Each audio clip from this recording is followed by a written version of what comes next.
ইয়াসিনের মুখে তার অপরাধী হওয়ার স্বীকারোক্তি শুনে মিষ্টি হতবাক হয়ে তাকিয়ে থাকে। ইয়াসিন মিষ্টির এই হতবাক চাহনি দেখে মলিন হেসে বলে, আমি জানি, আমার এই পরিচয় জানার পর আপনি আমায় ঘৃণা করবেন। আমাকে বিশ্বাস করার জন্য পস্তাবেন। তবে এটাই সত্যি যে আমি সেই জঘন্য সংগঠনের একজন সদস্য যে এই পৃথিবীতে ধ্বংস করতে চাই। মিষ্টি বলার মতো কিছু খুঁজে পায় না, কিছু সময় নীরব থেকে বলে, এটা কিভাবে হতে পারে মিস্টার ইয়াসিন? আমি যেই ইয়াসিনকে চিনেছি, যাকে নিজের বন্ধু ভেবেছি, সে কিছুতেই এমন হতে পারে না। এটাই আমি মিসেস মিষ্টি। আপনি এটা হতে পারেন না। মিষ্টির চোখে এই অবিশ্বাস দেখে ইয়াসিনের এলিশের চেহারাটা মনে পড়ে যায়। তার চোখেও এই অবিশ্বাস ছিল। ইয়াসিন বলে ওঠে, জানেন, এলিশকেও আমি নিজের হাতে শেষ করেছি। আরও অনেক নিরপরাধ মানুষকে আমি শেষ করেছি। মিষ্টি যেন অবাকের উপর অবাক হচ্ছিল।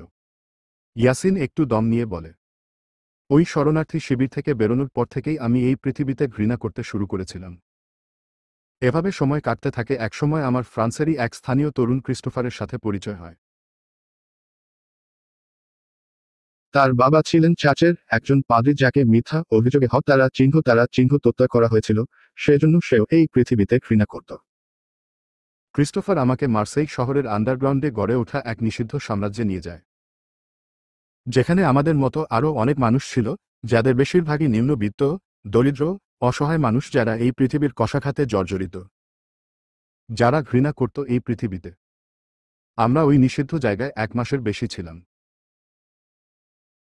সেখানে থাকাকালীন কিছু মানুষ প্রতিদিন এসে আমাদের বোঝায়, আসলে এই পৃথিবী হলো বড়লোকদের জন্য সুখের জায়গা, আর আমাদের মতো যারা আছি তাদের শুধু কষ্ট পেয়ে যেতে হয়। এই পৃথিবী আমাদের জন্য শুধুই অভিশাপ। তাই এই পৃথিবীর টিকে থাকা উচিত নয়। যদি আমরা এই পৃথিবী ধ্বংস করতে পারি, তাহলেই আমাদের মতো অসহায় মানুষেরা এই অভিশাপ থেকে মুক্তি পাবে। এসব কথা আমাদের উপর অনেক বড় প্রভাব ফেলে। তাই আমরা এই সংগঠনের সাথে যুক্ত হয়ে যাই। মিষ্টি ইয়াসিনের মুখে এসব শুনে বলে, কি বলছেন এসব আপনি? তার মানে তো এই সংগঠন মানুষের দুর্বলতার সুযোগ নিয়ে তাদের ব্রেনওয়াশ করে ভুল পথে পরিচালনা করছে। হয়তোবা তাই। কিন্তু একবার ভেবে দেখুন তো, আমার মতো পরিস্থিতিতে থাকলে যে কেউই কি তাদের দ্বারা ব্রেনওয়াশড হবে না? মিষ্টি এই মুহূর্তে আর কিছু বলতে পারে না। ইয়াসিন বলে, জানেন, আমার বোন আমিনা, ও খুব সাহসী। আমার থেকে লুকিয়ে ও ফ্রান্সের গোয়েন্দা সংস্থায় যোগ দিয়েছিল। আমি সব জেনেও ওকে কখনো বলিনি। অথচ ও আমার আসল সত্যটা জেনেছে অনেক পরে, এলিশের মৃত্যুর একদিন আগে। আমিনাই আমাকে বলেছিল আপনাকে সাহায্য করতে। আমি তখন ভেবেছিলাম, আপনিও পৃথিবীতে বাঁচানোর এই মিশনে যুক্ত। সেই জন্য আপনাকে আমি শত্রু হিসেবেই গণ্য করেছিলাম। আমার উদ্দেশ্য ছিল, সেদিন মেট্রো স্টেশনের বাইরেই আপনাকে তারার চিহ্ন রে ফেলি। মিষ্টির চোখ দিয়ে জল গড়িয়ে পড়ে। সে সেই জলটুকু মুছে নিয়ে বলে, তাহলে কেন মারলেন না আমায়? যে কারণে আজ অবধি আপনাকে মারতে পারছি না, ঠিক সেই কারণেই। জানেন, আমি অনেক অনেক মানুষকে নির্দয়ভাবে তারার চিহ্ন ত্যাগ করেছি, কিন্তু কখনো আমার হাত কাঁপেনি। কিন্তু আপনাকে দেখার পর না, আমি আপনাকে মারতে পারিনি। এই প্রথম কোন মানুষের প্রতি আমার মায়া জন্মেছিল। আমি নিজেই বুঝতে পারছিলাম না এর কারণ কি।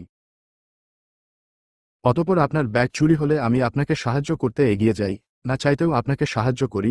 আপনাকে নিজের বাড়িতে নিয়ে গিয়ে আশ্রয় দেওয়ার পর আমি আরও বেশি করে আমি আপনার মায়ে আটকে গেলাম।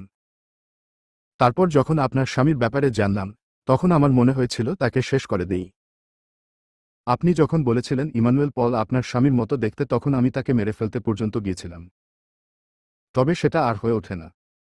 তবে পরে যখন ইমানুয়েল পল আপনাকে জেলে বন্দি করে অত্যাচার করেছিল, তখন আমি সত্যিই তাকে মেরে ফেলার চেষ্টা করি, কিন্তু অল্পের জন্য সে বেঁচে যায়। মিষ্টি এসব শুনে নিশ্চুপ হয়ে দাঁড়িয়ে থাকে। এর মধ্যে ইয়াসিন কাতর স্বরে বলে ওঠে, আপনিই সেই কারণ, যার জন্য আমার মনে হয়েছিল সব খারাপ কাজ বাদ দিয়ে আবার সঠিক পথে ফিরে আসতে, আপনাকে ভালোবেসে নতুন জীবন শুরু করতে। মিষ্টি এবার বিস্ফোরিত চোখে তাকিয়ে বলে, ইয়াসিন। ইয়াসিন কাতর কণ্ঠে বলে, জানি এটা সম্ভব নয়। তবে আমি একথা নির্দ্বিধায় বলতে পারি, আমি যদি এই পৃথিবীতে কাউকে নিঃস্বার্থভাবে ভালোবেসে থাকি, যেই পৃথিবীতে আমি চরম ঘৃণা করি সেখানে যদি আমার ভালো লাগার শুধুমাত্র একটা বিষয় থাকে সেটা শুধু আপনি মিষ্টি, শুধু আপনি। মিষ্টি ও ইয়াসিন দুজনেই একসাথে কাঁদতে থাকে। ইয়াসিন বলতে থাকে, আমি ভীষণ পাপিষ্ঠ তাই না, মিষ্টি? আমার সাথে থাকতে আপনার নিশ্চয়ই ভীষণ ঘৃণা হচ্ছে।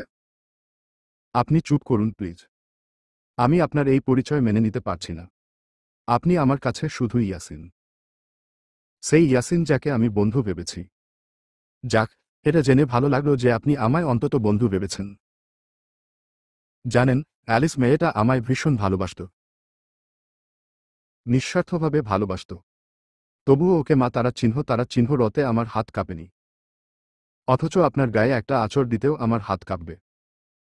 মিষ্টি জিজ্ঞেস করে, তাহলে কি আমার ব্যাগে বোমা রাখা, জাহাজের মধ্যে আমায় তারা চিহ্ন লি করা এসবের সাথে আপনি জড়িত ছিলেন না? না, আমি এমন কিছু ভাবতেও পারি না। তবে আপনি মেট্রো স্টেশনে ধরা পড়ার পর যে আপনাকে বাঁচিয়েছিল সে আমিই ছিলাম।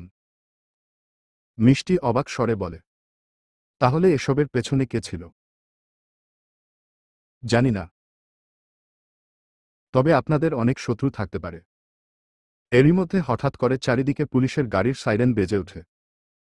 মিষ্টি হতবাক স্বরে বলে, পুলিশ এলো কোথা থেকে? হয়তোবা আমার খবর পেয়ে এখানে এসেছে। বলেই সে হাতে বন্দুক তুলে নেয়। মিষ্টি ইয়াসিনকে অনুরোধ করে বলে, আপনি প্লিজ পুলিশের কাছে আত্মসমর্পণ করুন। আমি জানি, আপনার মধ্যে একটা ভালো মানুষ আছে।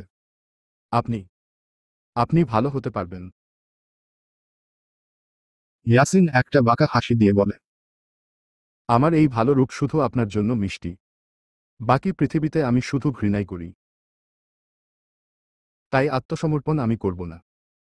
মিষ্টি কাতর স্বরে বলে, আমি আমার বন্ধুকে মরতে দেখতে পারব না। ইয়াসিনের বুক হঠাৎ কেঁপে ওঠে। তবুও সে বলে, যেই ইয়াসিনকে তুমি বন্ধু ভেবেছ সে অনেক আগেই মারা গেছে। যেদিন সে তার মা বোনকে তারা চিহ্ন তা হতে দেখেছিল, যেদিন সে নিজের হাতে তার বাবাকে তারা চিহ্ন ত্যাগ করেছিল।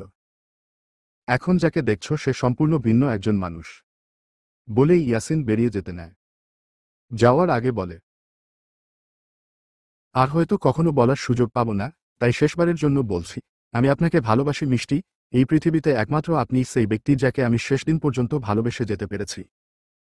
বলেই ইয়াসিন বেরিয়ে যায়। মিষ্টি তার পেছনে যেতে চায় কিন্তু ইয়াসিন বাইরে থেকে দরজাটা বন্ধ করে দেয়। ইয়াসিন বাইরে আসতেই পুলিশের সাথে তার বন্দুকযুদ্ধ শুরু হয়। একসময় একটা গুলি এসে লাগে ইয়াসিনের বুকে। এর মধ্যে রাফসানও সেখানে চলে আসলে ইয়াসিন ইশারা করে সেই ঘরটা দেখিয়ে দেয় যেখানে মিষ্টি আছে। রাফসান গেট খোলা মাত্রই মিষ্টিকে দেখে খুশি হয়। মিষ্টিও রাফসানকে দেখে খুশি হয়, কিন্তু তারপরেই একের পর এক গুলি এসে ঝাঁঝরা করে দেয় ইয়াসিনের বুক। মিষ্টি গুলির শব্দ শুনে দৌড়ে চলে যায় ইয়াসিনের কাছে। ইয়াসিন একদম ভূমধ্যসাগরের তীর ঘেঁষে দাঁড়ায়। সে পড়ে যেতেই নেবে এমন সময় মিষ্টি তার হাত ধরে নেয়। ইয়াসিন শেষবারের মতো একটা হাসি দেয়। মিষ্টির হাত আলগা হয়ে যায়। অতঃপর ইয়াসিন পড়ে যায় ভূমধ্যসাগরের জলে। সাথে সাথেই শেষ হয়ে যায় তার অধ্যায়। মিষ্টি হতবাক নয়নে তার বন্ধুকে বিদায় নিতে দেখে। চলবে পরবর্তী পর্ব পেতে চ্যানেলটি সাবস্ক্রাইবও করুন।